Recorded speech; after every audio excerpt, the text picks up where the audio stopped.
A graça e a paz para todos. Convido os irmãos a meditarmos juntos em uma leitura bíblica que se encontra no livro do profeta Isaías, capítulo 40, que diz: Consolai, consolai o meu povo, diz o vosso Deus. Falai benignamente a Jerusalém, e bradai-lhe que já a sua malícia é acabada, que a sua iniquidade está expiada, e que já recebeu em dobro da mão do Senhor, por todos os seus pecados. Vós do que clama no deserto, preparai o caminho do Senhor, endireitai no ermo vereda a nosso Deus. Todo o vale será exaltado, e todo monte e todo outeiro será abatido, e o que é torcido se endireitará, e o que é áspero se aplainará. E a glória do Senhor se manifestará, e toda a carne juntamente haverá, pois a boca do Senhor o diz. Uma voz diz: clama, e alguém diz: que hei de clamar? Toda a carne é erva, e toda a sua beleza como a flor do campo.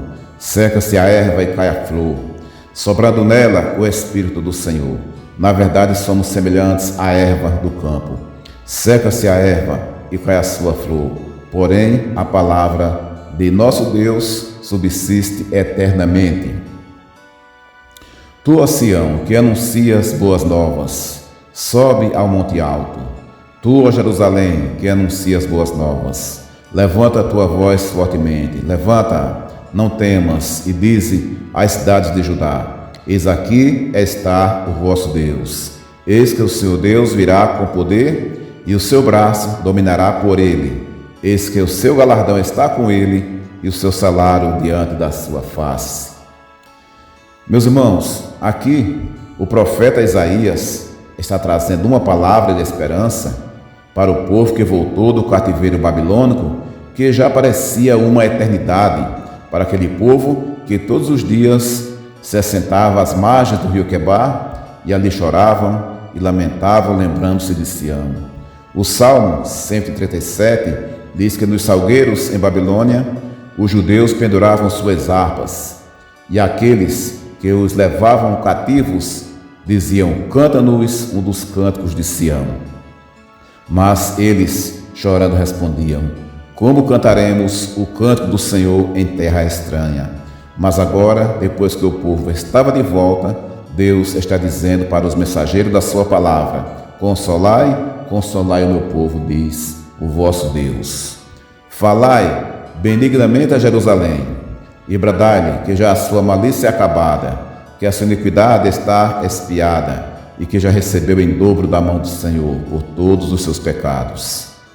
Era o ano 538 a.C. Parecia que a paz reinaria para sempre a partir daquele momento. Mas, no ano 333 a.C., os gregos dominaram a Palestina, inclusive Judá e Jerusalém. No ano 63 a.C., não é mais o Império Grego, mas o Império Romano que domina o território sagrado. O território que foi prometido por Deus a Abraão e a sua descendência. Em meio a tantas aflições e angústias, o ministério dos profetas estava sendo extinto. Não havia mais quem pregasse a palavra do Senhor, e por isso a Bíblia afirma que o povo corria de norte a sul e de sul a norte, procurando ouvir quem pregasse a palavra de Deus, mas não encontrava. Havia fome não de pão, e sede não de água, mas de ouvir a palavra do Senhor.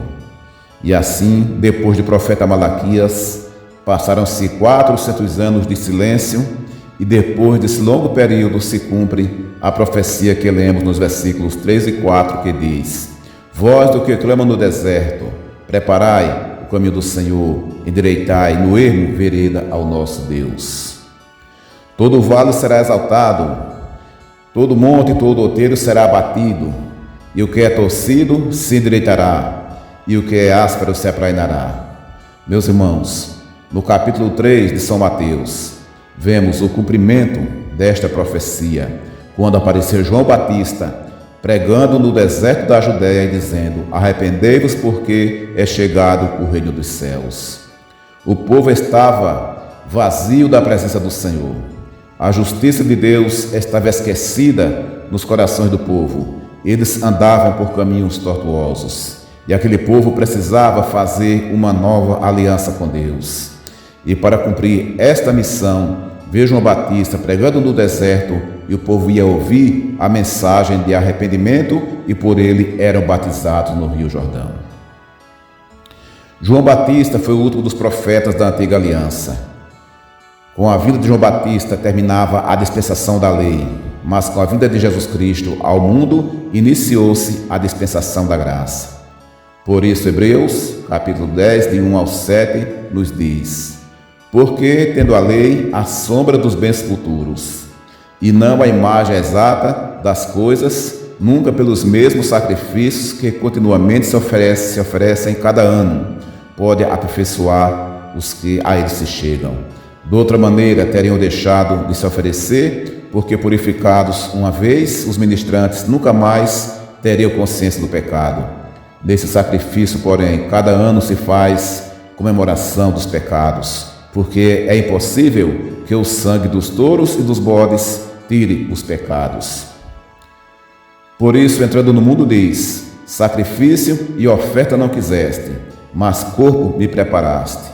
Holocaustos e oblações pelo pecado não te agradaram. Então diz: eis aqui venho. No princípio do livro está escrito de mim, para fazer, ó Deus, a tua vontade.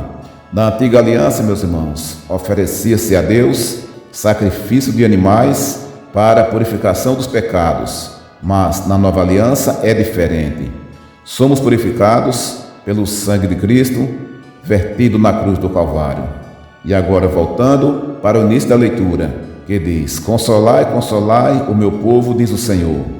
Esta promessa se cumpre em Jesus Cristo, quando ele diz: o Espírito do Senhor está sobre mim, porque me ungiu para pregar o Evangelho aos pobres. Ele me enviou para proclamar a libertação dos aprisionados e a recuperação da vista aos cegos, para restituir a liberdade aos oprimidos e anunciar o ano aceitável do Senhor.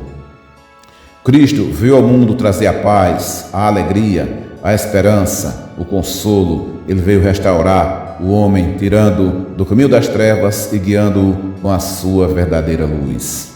Por isso, Isaías 40 mostra a majestade, a grandeza e o poder do Senhor, a fim de que o ser humano pudesse conhecer melhor seu Criador e o quanto Deus é maior do que nós, que somos seres humanos. Encerramos esta reflexão afirmando que o Deus eterno é o nosso Criador. Jesus Cristo, o seu Filho, é o nosso Salvador, e o Espírito Santo é o nosso verdadeiro Consolador.